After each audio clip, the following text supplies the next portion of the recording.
నీ ఆలోచనలు అతి గంభీరములు, అవి నా ఊహకు అందనివి. ఉన్నత స్థానములో నన్ను నిలుపుటకు, ఉన్నత స్థానములో నన్ను నిలుపుటకు, పెంట కుప్ప నుండి నన్ను లేపావు దేవా, లేపావు దేవా.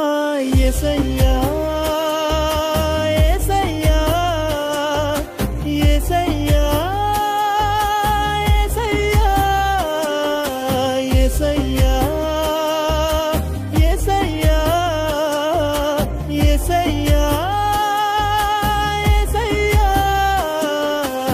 ఏమీ లేదు నా యందు అతిశయించుటకు నా అతిశయం.